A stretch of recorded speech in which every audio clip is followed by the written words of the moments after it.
Well, hello everybody, and welcome back to the Football Overseas YouTube channel, and welcome to just a little review of the Vitality Blast finals day, which took place at Edgbaston last Saturday. Some of you may have watched the little preview clip that Arnie and I did. Well, Arnie, as you both know, both Arnie and I went to finals day on Saturday, and as it rarely does, never lets us down for a whole host, a feast of entertainment and excitement. And not only that, Somerset came out winners for the second time in 3 years, which is no mean feat, I have to say, to achieve that. And they were absolutely fantastic. They didn't do it the easy way. They had to come from behind, if you like, in really both matches on the day. I'll quickly review them in a moment. But yes, they reached the summit again. And it was time for celebration at Edgbaston after a long, if you get there for about 10 o'clock in the morning, which is an hour before the start, and get settled in, you're there till 10 o'clock at night, and it's never a chore to sit there and go and watch three fantastic games as it was on Saturday. So Somerset were the ultimate champions, second time in 3 years, as I say. Nobody's ever won it 2 years running. It's such a difficult trophy to win. So even to do it twice in 3 years, to have the skills and the energy to maintain the standards you've got to do was absolutely brilliant. So Arnie and I went away from Edgbaston even very happy people on Saturday night. So what happened during the day? Well, Somerset and Lancashire, the four teams, by the way, were Somerset against Lancashire and Northants against Hampshire, the semi-finals. And Somerset were asked about first, and they posted up 182, which in a final or a big game in a big game atmosphere on a day like that is a decent score. But Lancashire have certainly got the capabilities of running that down and chasing that down, but they came up short. One or two perhaps controversial moments, umpiring decisions throughout that went Somerset's way, in the Lancashire innings in particular. But it was Tom Cadmore who gave Somerset a brilliant 81 for them to base their 182 around. Lancashire came up short by about, I think it was 23 runs, 159 all out, and that was that. So Somerset were into the final, and there's this 4 or 5 hour sort of wait for them, and it has in the past sort of seems to affect teams. But so they went away to their hotel, let the second match get on with it. Bit of rain then, but we were spared too much rain. Just a couple of heavy showers sort of drove them off the field or delayed the start of the second match. That wasn't any big deal. It started just about half an hour late, I think. And Northants will be disappointed with their showing, I think. They've done so well to beat Surrey away in the eliminator, or the quarter-final stages, it's known as. Northants, they came up short with their batting. They were 6 down quite cheaply, for those who know about, obviously into cricket. You can't really recover from 80 off 6 in a big game like that. You've got to be extremely lucky or some things to go your way. And Hampshire are all over that, which once they see a sign of weakness, they jump all over it. They're just a very, very good outfit, as we know. So Hampshire came in. They did make a bit of a meal of it, perhaps, but to start with. But Chris Lynn, the Australian, back into the side for finals day, was absolutely outstanding. Now, if I tell you, in the previous 22 seasons of the competition, we had not had a single person get 100 on finals day. Chris Lynn came up with the very thing. He came up with a brilliant 100. In fact, in one point, he hit 5 sixes in an over. The first 5 balls in an over, and both Arnie and I were hoping that the 6th one would happen, but he didn't do it, and perhaps spare the blushes of the bowler, but it's just nice to see you were there when these rare things happen, and to hit 6 sixes in an over would have been absolutely brilliant.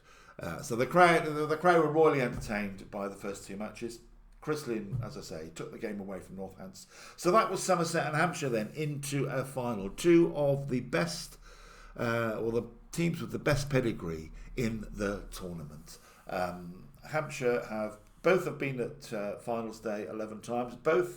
Hampshire had won it 3 times up to Saturday. Somerset had only won it twice, but nevertheless, as I said, it's such a difficult tournament to win, to win it.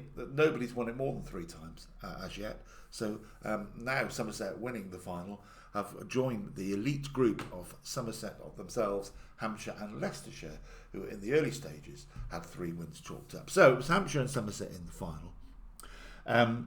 Hampshire were asked about first, which always frustrates Arnie and I. Well, it frustrates me more than him, I think, because I am a great fan of runs on the board, and we chose to sort of pass that opportunity up and put Hampshire into bat, and they went off like a train. Again, nearly another 100 scored. Toby Albert, their opening batsman, scored 85. Brilliant runs, and he was extremely disappointed to be out because he could have made it an incredible day if we'd had a second century. After none for 22 years, it would have been amazing. So he fell short, and Hampshire posted a very imposing 193. Was it 194? I even forget now all the excitement. It was a very, very imposing score, and at the halfway stage you had to favour Hampshire just because that score had never been chased down before in a final. So that goes again. We're having a lot of firsts in this, aren't we? So there was something there that had never been done before, again, in the 22-year history of the competition. So that was Somerset's task ahead of them. And we, as I say, we were slightly concerned that we'd let too many runs slip by. However, out came Will Smead, who is an improving young man, 23 years old. He's been in the Somerset now. He's almost a stalwart of the T20 side. Been in the Somerset side now for 3-4 seasons consistently, and this year has come into his own. He's really scored high. He's been a fantastic opening batsman in the power play. He's just told to go out there without licence and do what he wants in the power play. He's a bit better than that now. He's a lot better than that now, in fact. And he went on to score, can you believe, nearly another 100. He got 94, and he was very distraught when he was out because he left Somerset with a sort of an 18 runs left to get. That sort of nearly there but not quite there type of score off about just over 2 overs, which in the grand scheme of things is quite a nice equation, but not in the pressurised at sort of 10 o'clock on a Saturday night and all the pressure that you are. So he wanted to see the job through. He didn't. But then that's what we were left with then was Captain Lewis Gregory to stride out. 5 balls, 18 wanted off 11 balls when he strode out to the crease. 5 balls later, the match was all done. He'd lofted a couple of sixes into the Hollies stand, which is where all the fancy dress guys sit and have a lot of fun. And so what better way than to put a 6 into there, finish the game with an over to spare, and cue the scenes of joy and celebration. Fantastic for Somerset. Arnie went off and got a picture, as he may well do his own little preview, and he went off and got a picture with the trophy, with one of the players of the day for Somerset, Tom Cullercadmer, as I say. Got a big score in the first innings. The whole day is just one of the best ticket in town. I've been going for many, many years, whether Somerset get there or not. It's just a great day to be a part of, to be at. You get 3 matches for your ticket price. And it's not overpriced by any means, and it's well worth it. It's some commentators even say it's the biggest white ball event in club world cricket. It's just got that prestige about it. So there we went into the night into Birmingham. I've seen 2 a.m. now twice, 2 Saturdays running. I never thought it existed again in my life, but there we go. It was all good fun. And yeah, just a shout out for Edgbaston themselves. They do it so well. It's a fantastically run day from the time you arrive, the time you leave. There's no hassle from stewards. It's all done in the right way, and it's just fantastic. And they deserve to keep the tournament there for another season, and they will. And next year it's in July.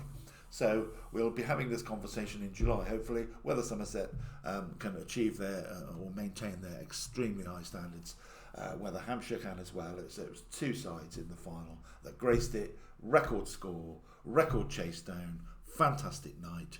I won't bore you anymore with my excitement, but it was absolutely the best sporting moment of the summer for me by far. and I've seen some sporting moments this summer, I can tell you. So it lived up to everything we wanted. The drama of it, absolutely incredible. Never 24,000 crammed into Edgbaston, every ticket sold, hardly a seat in the house, spare seat in the house. It is just a fantastic sporting day. No hassle, no trouble. You can mix with everybody. It's just got all the sporting ticks that you would want to take your wife, children, partners safely at an event like that. So Somerset are the 2025 Vitality Blast Champions. I never thought I'd be saying that a few weeks ago. I don't know why. You just always think your side's never going to quite get there, but they have got certainly a special side at the moment. Losing a couple of players in this at the close season, we'll see what they can recruit, and hopefully they'll slide in and make it and carry on this exciting run that they're on. So that's it from me. I just thought it was worth spending 10 minutes of your time to reflect on a non-football occasion, a cricket occasion, which is absolutely fantastic. You just cannot get a better event, in my opinion, across sport, really, the way it's handled and managed. So there we go. I will be back talking cricket again at some point next season, I'm sure, next cricket season. I will leave you with that. I hope it was some of interest to you, what goes on at these events, and Arnie may well do his own little sum up as well. So there we go. We had fun. I hope you had a good weekend too, and I will see you again very soon. Bye for now.